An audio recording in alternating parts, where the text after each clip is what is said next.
Greetings everyone. Welcome to CEC online lectures. The topic of today's lecture is Colonialism, Reformism and Modernity. In this lecture, I shall be talking about several reform movements that took place during 19th century, especially with reference to various issues related to women.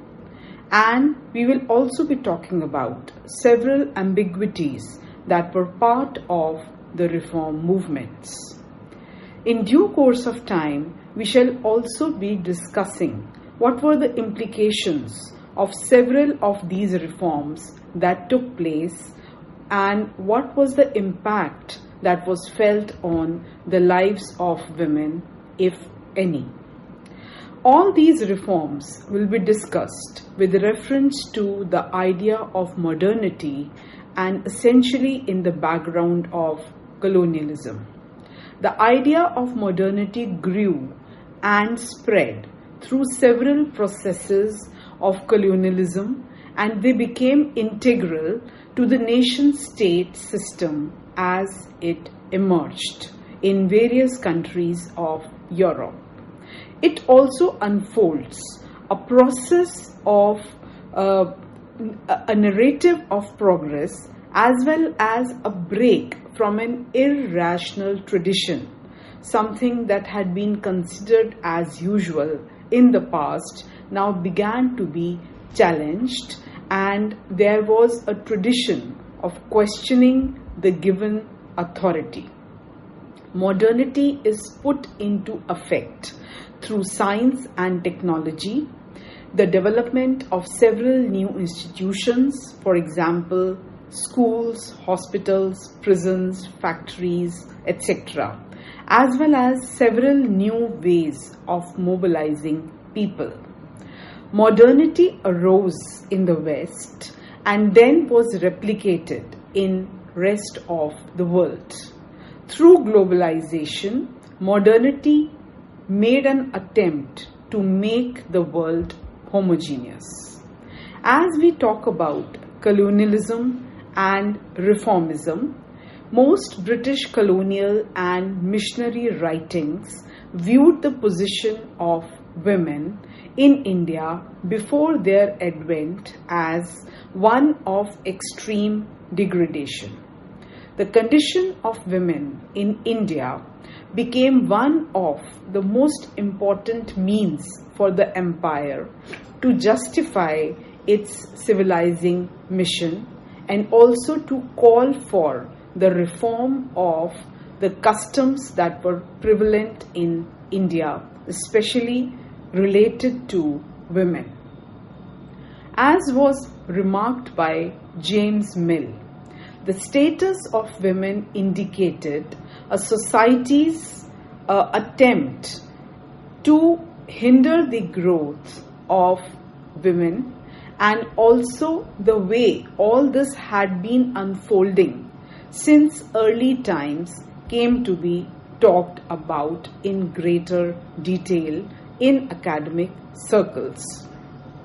There were several British feminists also who projected a particular kind of degraded image of India. So when we are talking about British feminists, they also had an imperialist consciousness of racial hierarchy, which was largely evolving due to the idea of superiority of white women as morally pure, as morally nurturing, and also far more advanced in their upbringing.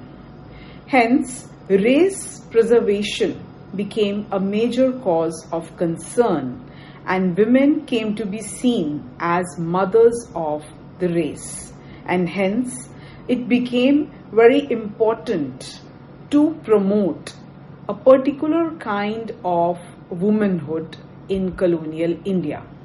So, when we are talking about Indian women, it came to be seen as white woman's burden as well.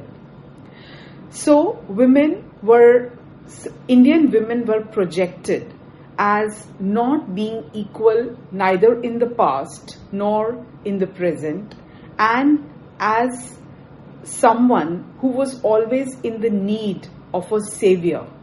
So this kind of an approach greatly rejected or neglected the feminist reformist activities of Indian women, and the larger belief that it was only the British presence or the perseverance of colonialism that would kind of relieve Indian women of their hardships became very common. So modern Western feminism was largely influenced by several imperial assumptions of the mother country, and hence the colony soon became the site of reform.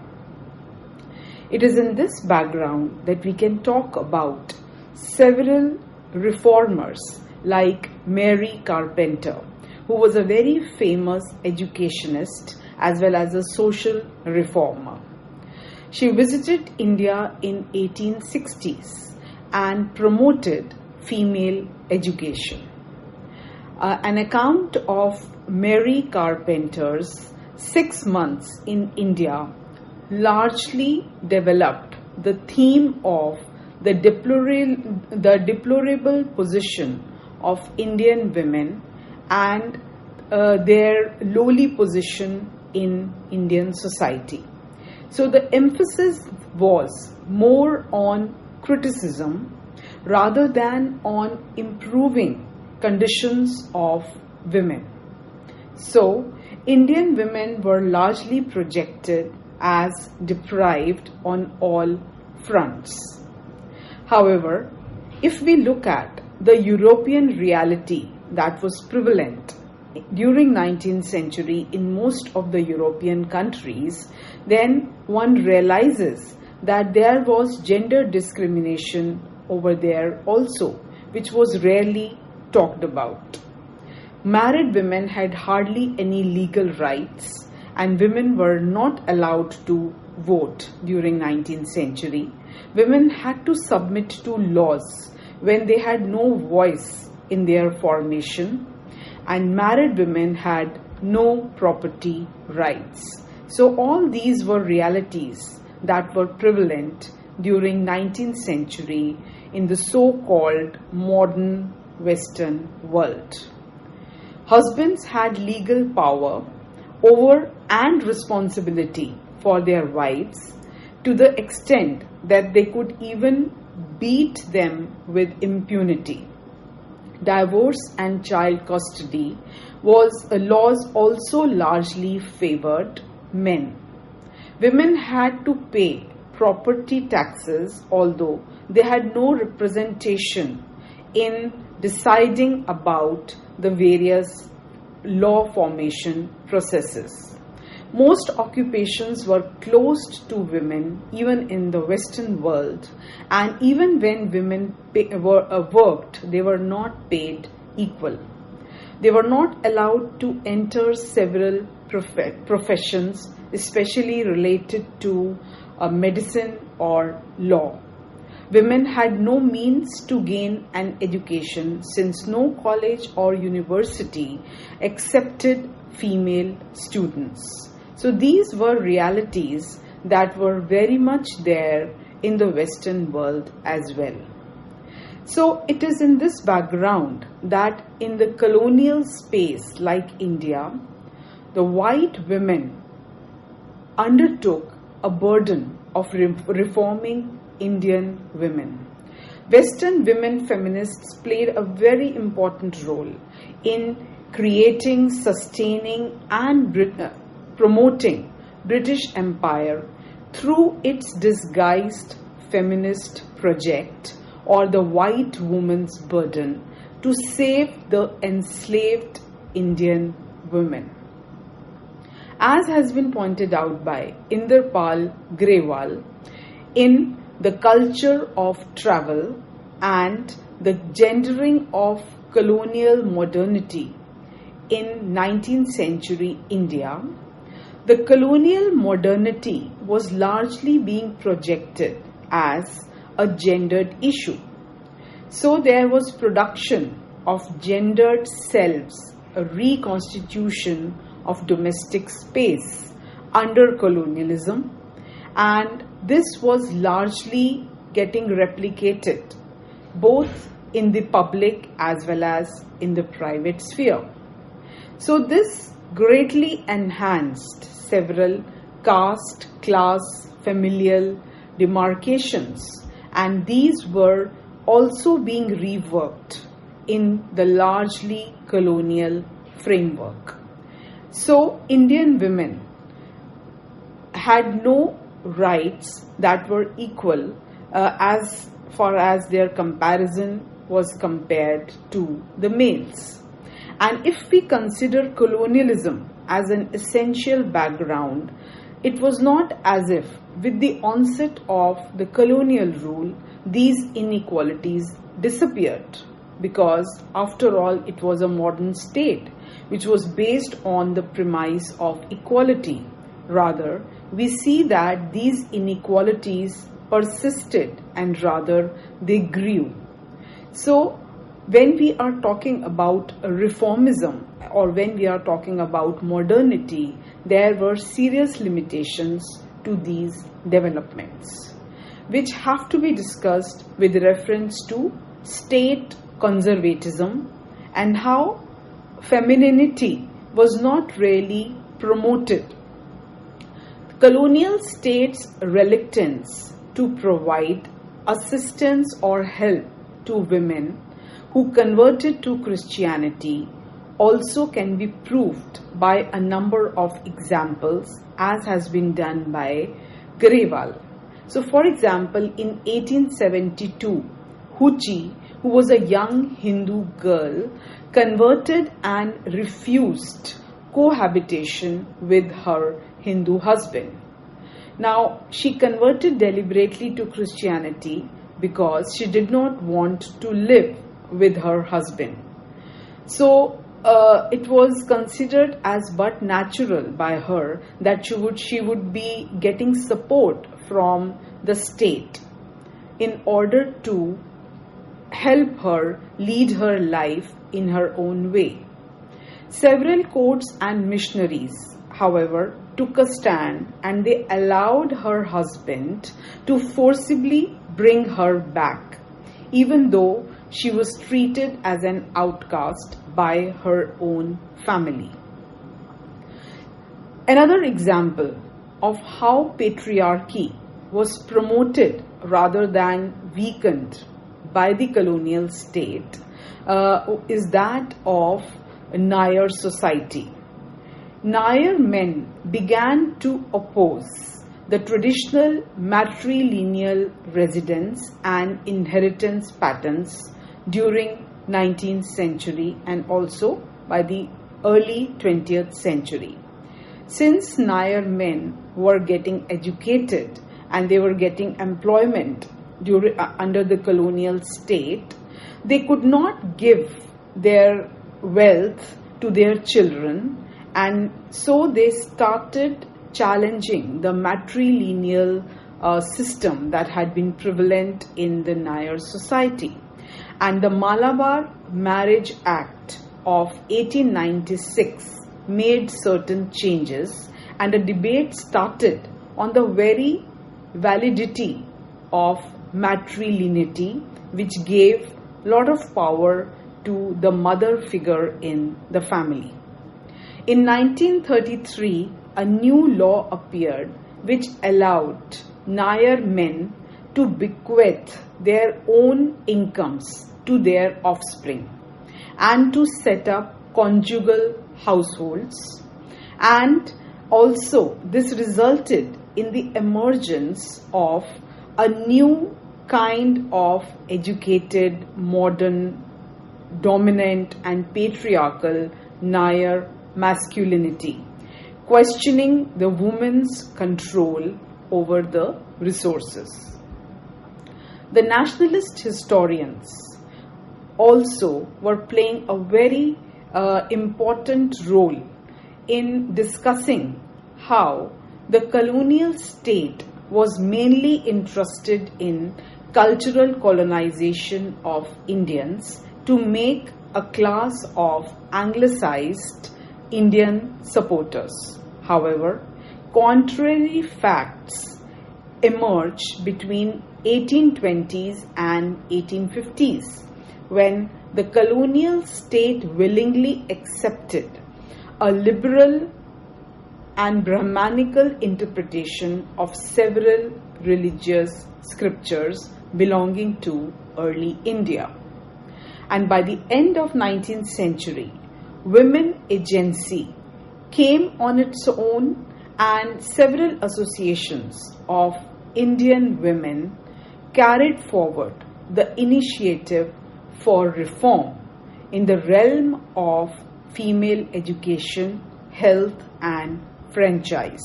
However, these were not given much importance and they were not really much talked about.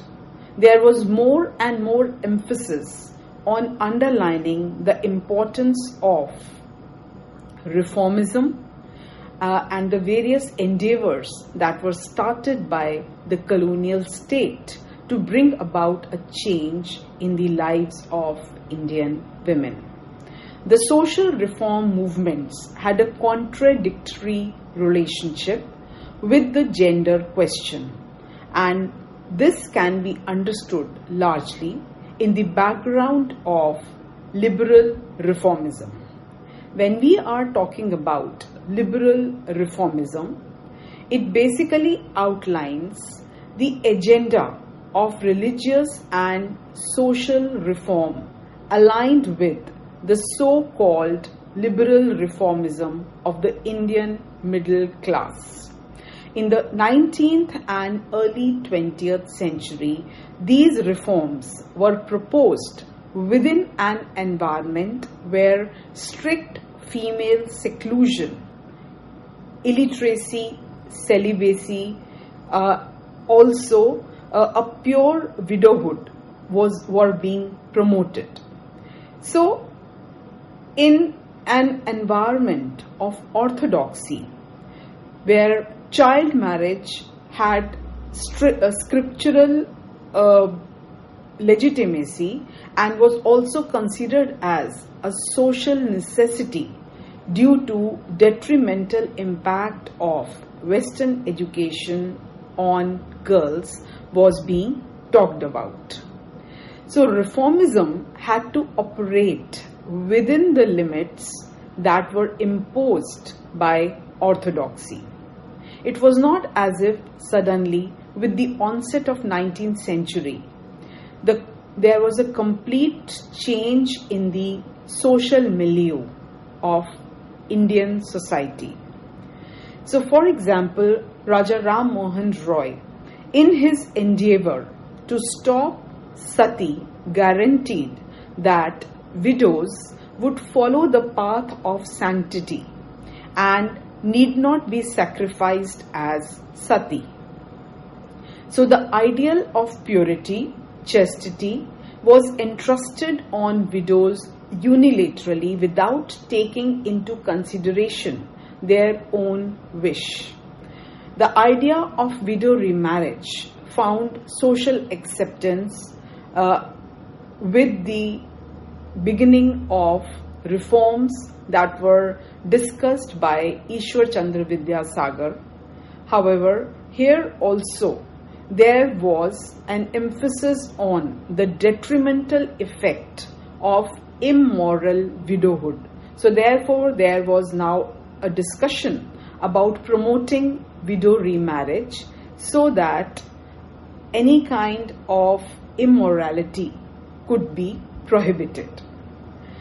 Now let us discuss various interpretations that have been developed by several scholars as far as the reform movements are concerned.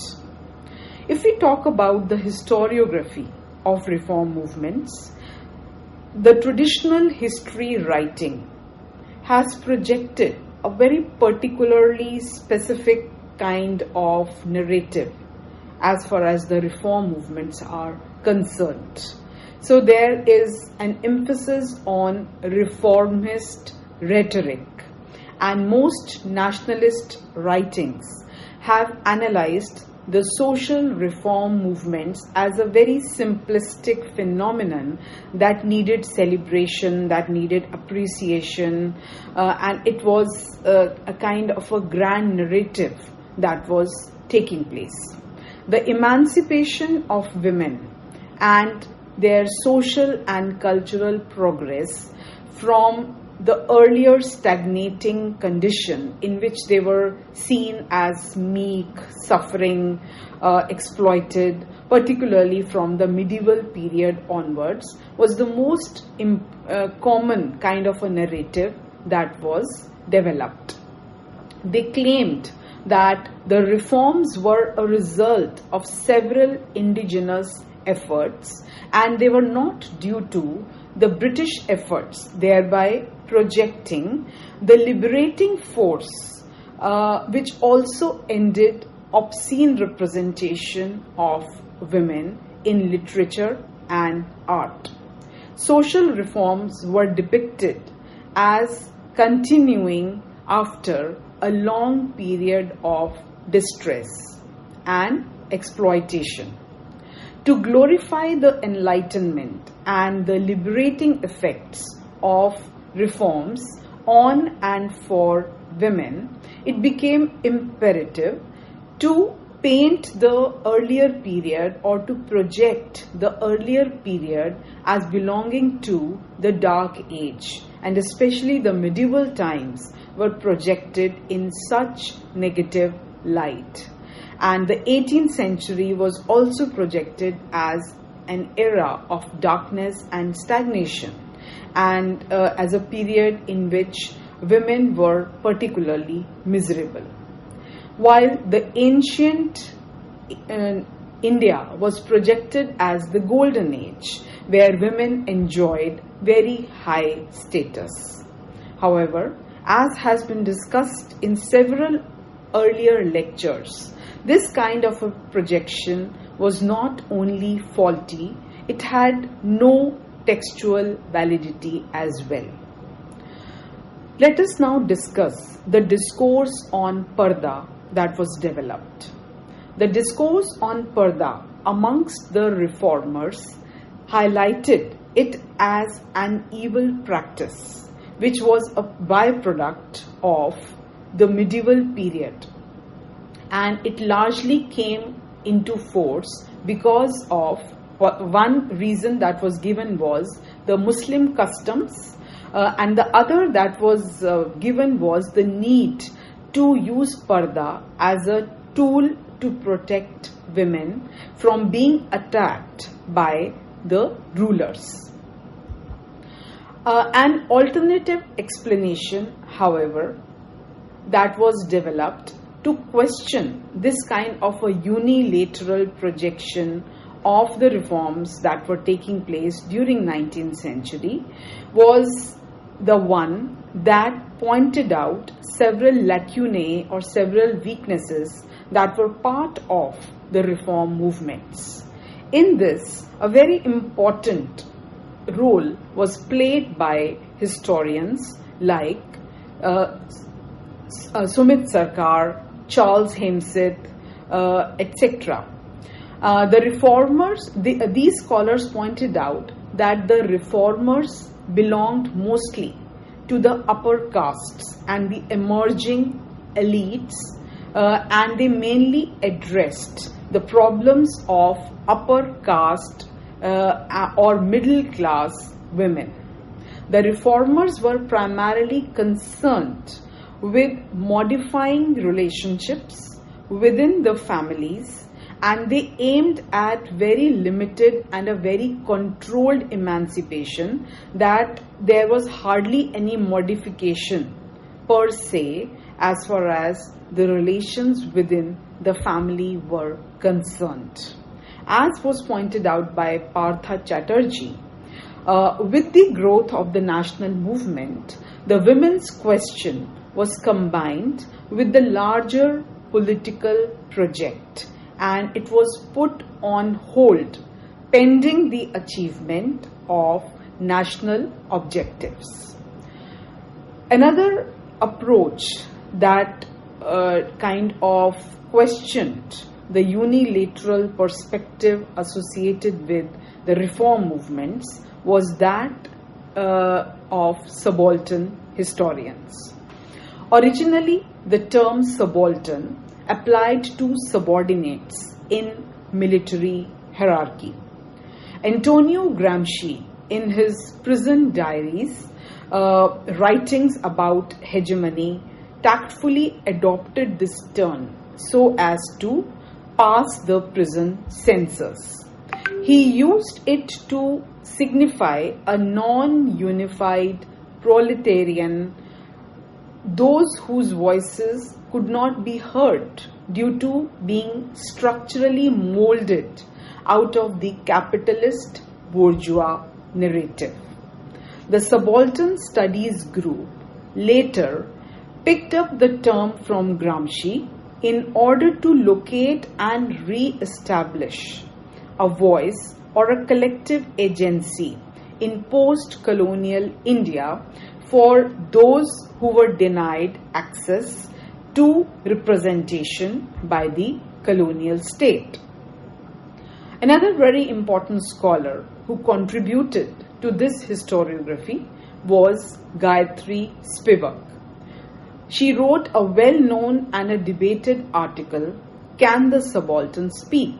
And she argued that attempts to give collective voice to a subaltern group inevitably run into the problem of rising dependence upon intellectuals. So the voice of subalterns was never given a chance to arise. These subaltern historians pointed out to the coercive role that was played by the reformers. So there was a search for a non-elite perspective for understanding several historical processes, including the reform movements of 19th century. These scholars pointed to the coercive power of modernity in the background of colonialism. The central question regarding women in the 19th century was not what women wanted, but rather how to modernize them. There was increasing conformity and marginalization also when we are talking about women's space and culture due to Renaissance, Enlightenment and modernity. Then we can also talk about feminist scholars and try to understand as to how they have projected the 19th century reform movements. An alternative account of colonial social reforms from a gender-sensitive perspective was developed by scholars like Tanika Sarkar, Kumkum Sangari, etc. These scholars have pointed out how the reforms tell us very little about women's desires and emotions, their health, as well as the various activities that they used to perform in the domestic sphere. So therefore, there is a need to produce a more complex and a textured view of the processes of social reform. The debates over social issues constructed women as victims or as heroines, denying them complex personalities and agency. Women became the site on which tradition was debated and reformulated, with an exclusion of the very voices of women themselves, as has been pointed out by Lata Mani. So there were significant changes in the existing discussion that was going on about the several reform movements. However, these have not been taken into account. So one must discuss the issue of rhetoric and reality.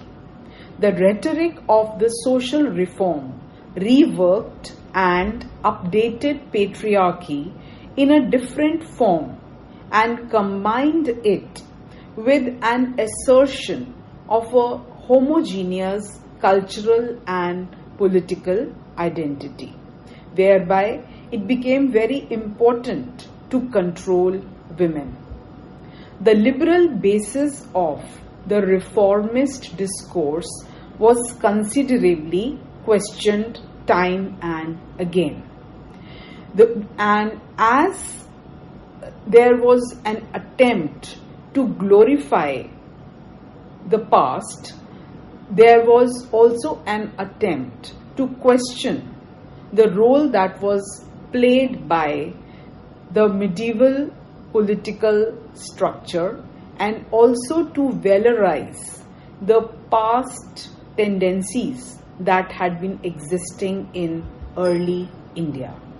So, having discussed all these different facets that were associated with the reform movements, it becomes very imperative that when we are talking about the so-called age of reform, we must also consider several differences of opinions that exist among different scholars and not to project 19th century blindly as an age of reformism or an age of modernity. Rather, it was a period that also underwent hardening of patriarchal thought processes. Thank you.